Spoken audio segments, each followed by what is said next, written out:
Welcome to Ask the Tech Coach, brought to you by the TeacherCast Educational Network. If you are in charge of professional development and looking to build an innovative digital learning experience, this is the podcast for you. Join us each week as we uncover strategies that tech coaches are using to drive their digital transformations one classroom at a time. And now for your host, with over 2 decades of experience working with tech coaches and ed tech companies from all around the world, Jeff Bradbury. Hello, everybody, and welcome to the TeacherCast Educational Network. My name is Jeff Bradbury. Thank you so much for joining us today and making TeacherCast your home for professional development. This is Ask the Tech Coach podcast, episode number 116, and today we're talking about an interesting subject, something that's been on my mind for the last couple weeks, and I'm going to ask you guys the question that you should be asking your district leaders. Are you treating your tech coaches as offensive coordinators? We're going to talk about all of that and much more, but before that, I want to bring on my co-host, Susan Vincent. Susan, how are you today? Welcome to the show. I am great. Great to be back. Man, what a week. Full moon, time change if you're in one of those places who falls back, and election, everything. Wow, what a week. We're recording this on Thursday, November 5th. A lot of things are happening this week. I think the most important thing, and I'm going to say this up at the top to all of my listeners, the Edu-triplets are 7 years old this week. Yay, happy birthday, Edu-triplets. And if you guys have been listening to TeacherCast for that long, if not more, first of all, thank you. And they're doing wonderful. They're in first grade. They're a pain in the butt. But yep, the Edu-triplets turned 7 years old this week. And I was thinking today as I was getting ready for the show about that episode of the Tech Educator podcast where we just kind of talked about the whole thing, and it was an amazing event. And again, I always wanted to start off with the show today saying thank you guys, thank you for listening, thank you for being a part of the journey. This isn't just a podcast, this isn't just a passion project. This is this is real stuff that we talk about on here. So thank you for that. The other thing I wanted to share with you guys is we are doing some really cool things. So, I know yes. Over on the Tech Coaches Network, we had a great meeting this last week. We actually started talking about jobs. We started talking about job interviews. If anybody out there listening is in the Connecticut area, my school district of Norwalk is actually hiring 8 instructional coaches. We're actually hiring a full-time coordinator for these instructional coaches. So if you are out there looking, or you have your admin degree, or you're looking to be a full-time tech coach, let me know. Probably by the time you're listening to this, you only have a couple of days to react on this one. But we were talking about this in our tech coach meetings. Of course, the tech coach meets every single Wednesday night at 8:30. We have our round tables. You guys can be a part of this by going over to, and Sue, you ready for the new domain? I'm ready. AskTheTechCoach.net. Awesome. So you can join the AskTheTechCoach.net work as we go through. That does take you to the membership form. Okay, I'm still trying to come up with a domain to take you right to the network, but that's okay. Most people usually have been bookmarking that as they go. But AskTheTechCoach.net is going to be giving you direct access to the membership form. Check it out. It's all free. Like I said, we got a chance to sit down over the last week or so, just basically go through tech coach interview questions. And it was amazing to see what types of examples people were given that they've done for interview questions. Do you remember being interviewed as a tech coach? Yes, a couple of times. So, yeah, of course, I've been doing this for over 15 years, 16, 17, I don't know. And in my former district, it was, we were blazing a trail then. And then when I decided to go to the new school system I'm in now, that was only 3 years ago. And I remember that well. It almost made me more nervous the second time because I don't want to sound like I'm stale. Sometimes you need to make sure you're evolving, and, I totally agree. Interview questions have to evolve too. I mean, we came up with some pretty good ones. I think one of my favorites was, can you explain a relationship you had with an administrator? Mm-hmm. How did it start? How did it go? How did it grow? Talked about the respect. I liked that one. Another one that came out I thought was interesting was like, you walk into a classroom, tell me what you see, and tell me what you're going to do, and just leave it as open-ended. Not, we thought about, you walk into a classroom and something's not right. Fix it. But we didn't want to do that. We thought we kind of came up with the idea of let's leave this open-ended. Yeah, and just see, definitely. maybe the tech coach that's being interviewed says, well, this is a bad situation and here's how I'm going to fix it. And then somebody else might come up and say, here's a great situation and how I can help improve that. And that shows a lot about the perspective you walk into a classroom with. What stands out the most to you? Is it the good situations or the bad situations? Absolutely. And I think at the end of the day, we kind of voted to say, that probably the best interview question that we could give in our school is basically to have them open up their phone and say, well, what podcasts are you subscribing to? Mm-hmm. I don't know if I'm going to Ask the win tech with that one. coach. Yeah, exactly. Are you subscribing to this show? Because by the way, Susan, we are available now on iTunes or Apple Podcasts, Spotify, Stitcher, and our amazing audio host. It's called Captivate. It's a great little system for our podcasters. It seems like every week they're automatically connecting us to some great new partners for audio. So basically, no matter where you get your podcast these days, we are here. Let's talk a little bit about football. Do you watch football? You're a Kentucky. Well, I'm a Kentucky girl, so a little bit. I'm more of a basketball girl, so we can talk Kentucky Louisville basketball. But my friends are huge football fans. Well, we had a great week. I got to tell you, it was a great week. It started off with my Philadelphia Eagles beating the Dallas Cowboys, and I was thinking about where we are with things. I was thinking about the job. I was thinking about all the different topics we've touched in here. And, we've talked a lot over the last couple of years with technology integration plans. And the fact that a technology integration plan is basically your guideline for how you're going to bring in technology, how to train, how to use it, how to put it all together. And it really is a system. Kind of like a playbook. Kind of like a playbook, right? And if you're looking to learn about that, you can, of course, get our 2 free online courses, again, for free, over on our Tech Coaches Network. You can go to askthetechcoach.net. But really, when it comes down to this, something like the Ed Tech integration plan is something that your professional development team should put together, your tech coaches team should put together, your tech director can put together. These are all things to help move the district forward. And I started to come up with this little concept here that your tech coaches really are the ones that are out there running your offense. They're here to move your classrooms forward, move your teachers forward, move your district forward. We say that our instructional technology plan is based off of your strategic operating goals, the stuff that your district comes up with. Mm-hmm. Your district says by 3 years from now, we want to be 1-to-1. We want to be Google certified. We want this. We want this. The EdTech plan basically lays out the guidelines that says, how are we going to get there? And so today I wanted to talk a little bit about how can we start treating our tech coaches, not as tech teachers, not as pseudo technicians, not as people who do the Google, but really, how do we start treating them as offensive coordinators? What do you think about the concept similar to that? As tech coaches, we're out there on the field with the teachers who are, playing the game and carrying out these lessons and teaching the kids. So, it's important that, we have these offensive plans in place from our district and working well with other people involved, including the defense, which we'll mention here in a few moments.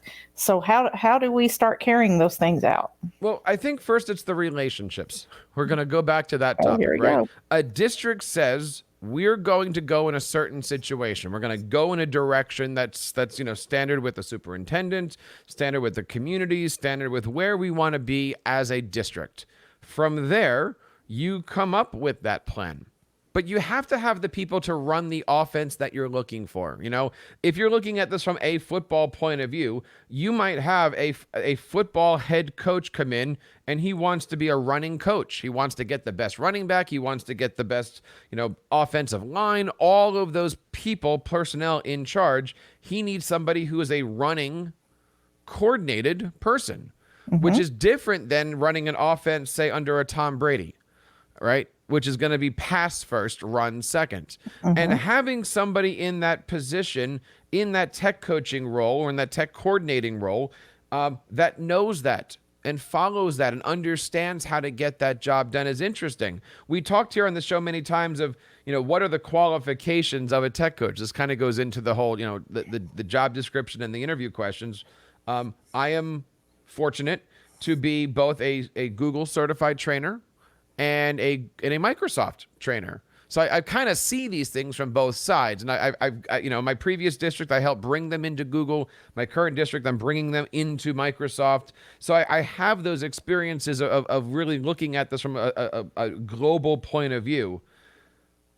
But when you're a tech coach and you're looking for these positions, or if you're a classroom teacher and you're looking to be a tech coach, it is important to keep all those options open, go for those badges, become parts of those PLNs, make sure that you do have the Google, the Microsoft, etc. on here. So when you're looking at treating your tech coaches as a offensive coordinator, it really is making sure that you have that right person, or that right person is creating a plan to fit the needs that your district is putting forward.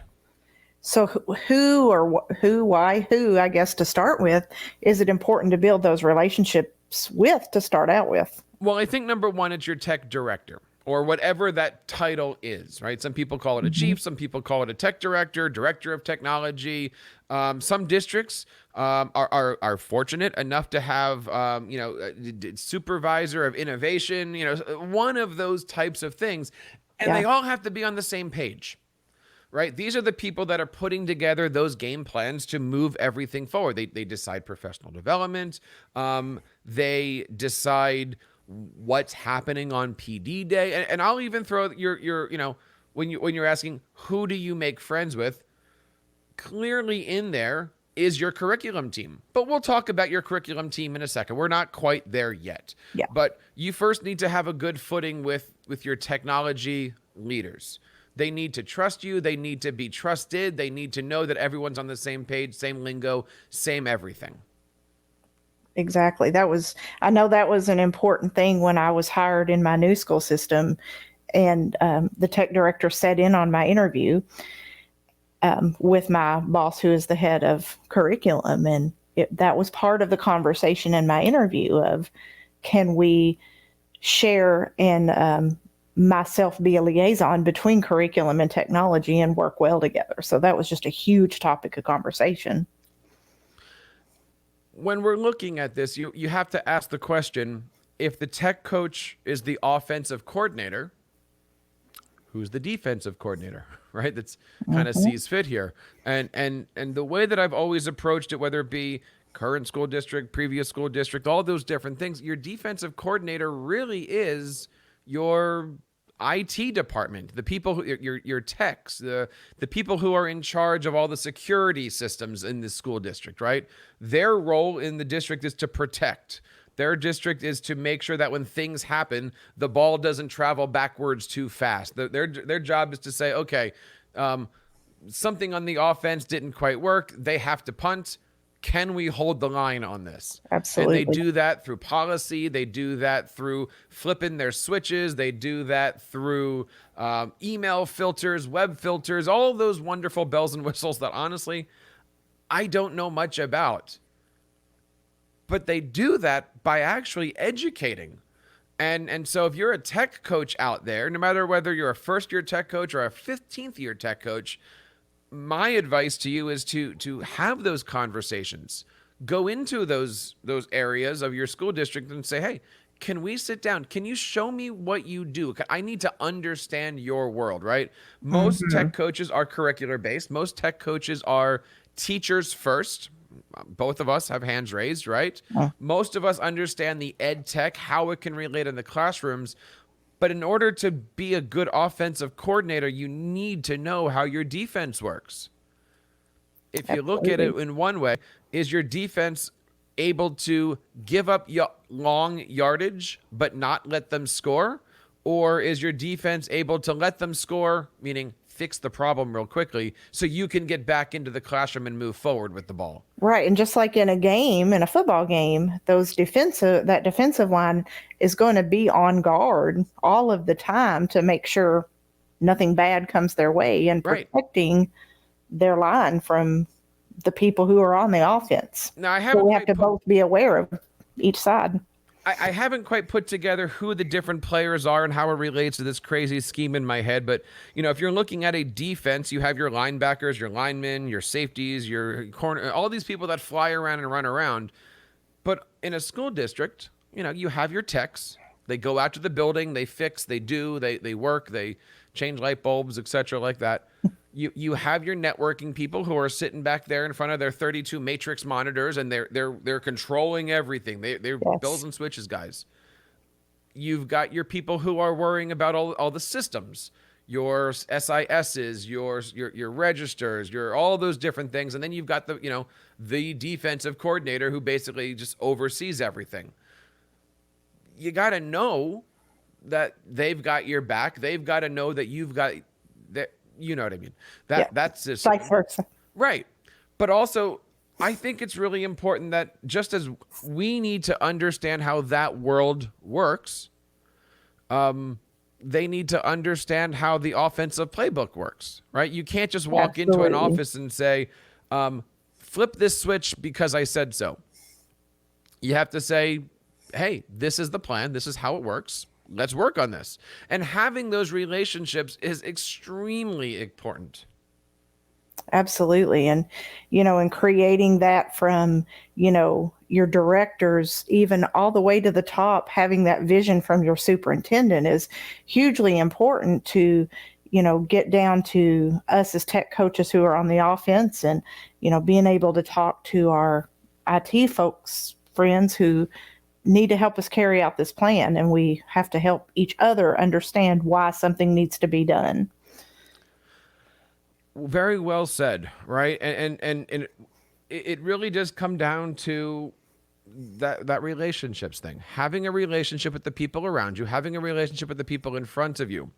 I know as a tech coach for many, many years, Sue, it's hard to go in and say to somebody, this is why we're doing things, right? Somebody might come up and say, why is the board in front of me working the way it does? You can say, beats me. I don't know that everyone is like that. It's all good. Or you can come up and say, well, these are the reasons to whatever extent you want to. These are the reasons things are set up this way. Yes. And this is the logic that goes into this. And so this is so that, a teacher needs to know that it's not just it's broken or, the IT department hates teachers. And so they're locking us out of all of these things, right? We hear that a lot. I've heard that one for many, many, many, many years. Knowing how these things work, right? And being able to help people understand the system. Now, I'm not saying every teacher you have to spill your guts and give them the backstory. There's things you got to keep in the family. I get all that stuff. But being able to walk in and have a conversation that says, okay, I know you're looking for this. Because of these reasons, this is the game plan. Let's move forward. Again, it's those relationships between teachers. It's the relationships that happen between you and a teacher when you're not in the room or when you first leave the room. What's that relationship going to look like? Exactly. I totally agree. I mean, understanding how things work is a normal part of our human nature anyway. Yes. Whether we're in the education world or just out there somewhere of, why does this store only have 2 cashiers? I don't know. They have a reasoning behind it.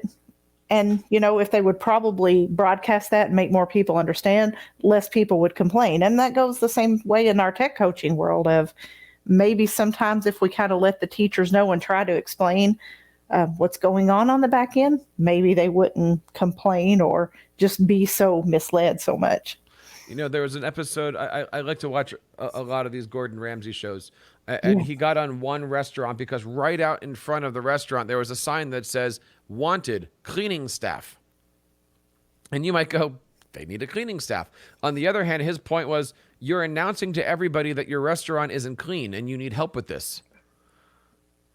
And I'm like, both of those things sound logical, but I like his thought process. You don't go around and say, this is the reason. Right? Exactly. Makes total sense. So you can ask around and say, hey, I need some cleaners. I need somebody to make sure the place is nice. Who do you know? But you don't put that on the front door. Mm-hmm.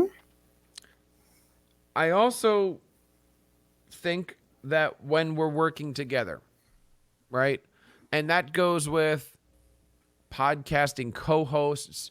That could be, 2 fourth grade teachers. That could be a building admin. That could be your spouse. It's all about that art of selling. This is kind of this is the wrestling term coming out, but you're selling somebody as being awesome. You're selling, no matter what happens, that department is great. This teacher is amazing. This is the food over here is sounding great. Not that you have to be disgenuine, but if you're going to be a good offensive coordinator, you can't say, no, that app is bad. You can say, hey, this application over here is really, really cool, and look at what it does. But you can't sit here and downplay certain things. You can't downplay certain people. You can't downplay people Yeah, absolutely. I mean, relationships. That's downright professionalism, yes. Professionalism, right. And I see a lot of tech coaches that I've had the opportunity to speak with at conferences. Their first response to a lot of things is, oh, my IT department does this. I don't understand why. Go understand why. Ask a question. Ask, yes. Why is it? Did it not get set up properly? Did something happen many, many years ago because you had one child come through the system and it just never opened up again? Did you not know? A lot of times, Google, Microsoft, whatever, they drop a feature in. I'll give you an example. WeVideo. I love WeVideo. They just came out with a huge announcement that you can now do WeVideo in collaboration mode. You can have like 10 or 15 people. I'm not kidding. So 10 or 15 people now working on the same doc at the same time. Well, where is it? Why don't we have it? Well, because they only have it enabled if your super admin goes into the super admin settings and flips the switch. I wouldn't know that. Exactly. They're not mentioning that on any of their YouTube videos. I didn't see it in a blog post anywhere. It wasn't in a newsletter. And a teacher sees that and they think, hey, let me use this tomorrow morning. Right. And they can say, my district doesn't allow me to. Maybe the district didn't know that this feature popped in yesterday, right? Mm-hmm. So having these communication things, whether it be from a teacher to tech level or a tech to teacher, whatever it is, I guess we could only do so many podcasts here that has the word relationships in it, right? But that is the key here for all of this stuff. It just is. It's the bottom line for everything that we do in this role as an educator in general. And then communication is right up there with that. So if you understand relationships, if you have relationships, if you have that like, know, and trust on both ends, I still think that's part one. Mm-hmm. Because now you have this plan. And then you're thinking about this saying, how do you demonstrate the plan? How do you make it happen? Okay, if everyone's on the same page and we know who's holding the ball and who's protecting the ball and who's supporting the ball and all these different aspects of the metaphor, we're going to just keep diving into the ground today. How do you show off the direction you're going? And I'm trying to figure out that answer. The only one that I'm coming up with right now on a global level based off of all the years of experience I have doing this in the tech coach level and working with other school districts and stuff is you just have to lead by example. Yes. I'm going to show you what I'd like to do. We're going to talk about it, but then we got to go out and execute the play. You got to get that first down. You got to make sure you're doing positive yardage on all these things. The problem with this, let's stick with the football, is when you pass the ball, there's only 3 things that are going to happen, and 2 of them are bad. You're either going to not catch the ball, it's going to drop, or the other team's going to catch the ball, or you're going to catch it and you're going to score something, right? So exactly. That's the problem with football, right? Is no matter what you do, 66% of what's going to happen is not going to be positive for you. Yeah, and that's typical in our role and life. And, we could use this as a whole life illustration, but, in our role as tech coaches, I love what you're saying about leading by example. And, it just takes a lot of, even though you get on the same page with, your admins and then the technicians, it's showing them what you know and proving to them that you know what you're doing. Over and over again. Mm-hmm. every single day, right? Like it's that whole, And eventually you gain their trust. right. And eventually the system is the system. It's not, I'm building this. It's not, we're working on it. It's this is the system. This is how we're going to do things. Again, 2 out of 3 things is going to go wrong. You're going to build a great system. You're going to have an issue. You're going to have some success. PD is going to go well. Teachers are going to like you. And then you're going to get that phone call saying, well, Johnny was text messaging a teacher inappropriately. And you're going to go, ugh. Now let's have that conversation between coordinators to figure out, is it PD that's going to help out? Is it an admin that's going to go talk to Johnny? Is it a defensive coordinator that has to flip a switch? Is it, what's the next move? What's the next play for the ball game? And I think it's going to, and as a tech coach, especially you new tech coaches out there, don't think this is going to happen like overnight or even the first year. This building that relationship, developing that communication, and then the leading by example, improving yourself, it may take 10 years, but then you eventually gain that trust, and then that's going to promote that effective collaboration among all of you all in district roles. To, that way you're not then known as some kind of extra technician or a glorified technician. Exactly. You're known as a tech coach. And yes, because your teachers will know you as that tech coach. Your administrators will know you as that head, as the offensive coordinator position. Yes. Your uppers, no matter where upper is, will have that like, know, and trust feature on there just to start expanding what you're doing. Exactly. And it doesn't matter if you're a new tech coach or been doing this for a while. You could be a new tech coach in your 40s. You could be a new tech coach in your 20s. I'm curious, Sue, to hear what our audience is saying. I'm curious to hear what they're thinking. I got to tell you, these are just wacky ideas that I have when I'm driving to work sometimes.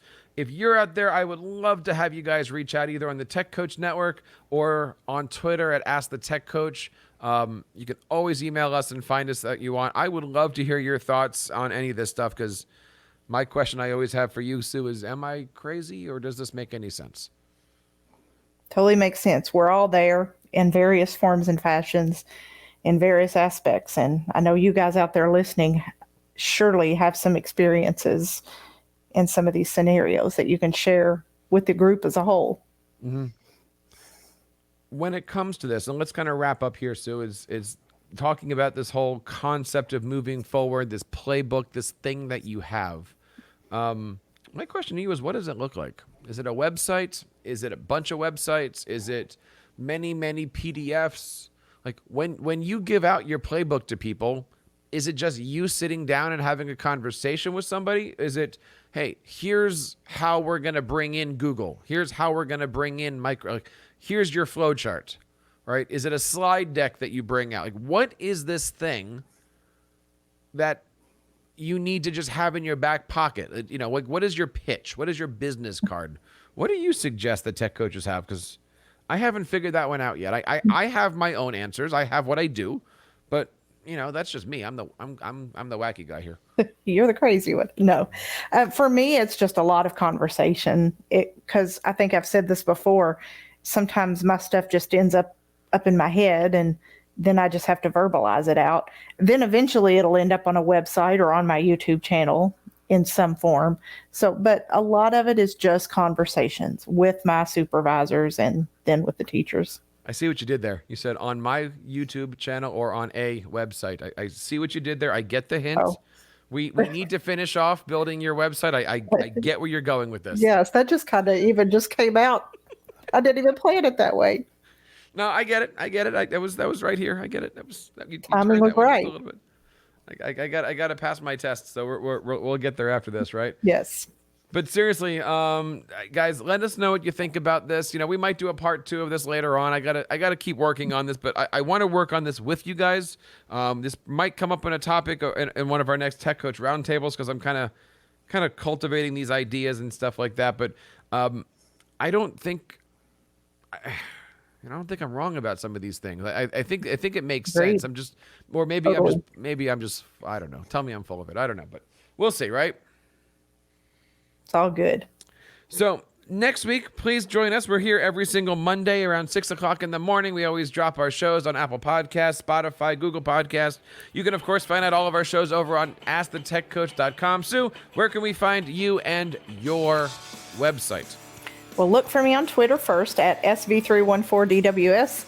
And when that website gets finished, it's out there. There are some blog posts there, but it'll get populated a little more in the very near future at techimaginations.net. And one more time, guys, we want to say thank you to listening to Ask the Tech Coach. Please let your friends know that we're out here. Please tell your tech directors, tech coaches, tech anything that we're out here. We are here to serve you guys each and every single Monday at 6 o'clock in the morning. On behalf of Sue and everybody here in the TeacherCast Educational Network, my name is Jeff Bradbury, reminding you guys to keep up the great work in your classrooms and continue sharing your passions with your students. You've been listening to Ask the Tech Coach, hosted by Jeff Bradbury of the TeacherCast Educational Network. Please reach out to the show with all of your questions on Twitter at AskTheTechCoach or online at www.askthetechcoach.com. Be sure to subscribe to our podcast so you don't miss any future episodes. And please take a moment to write a review in the App Store.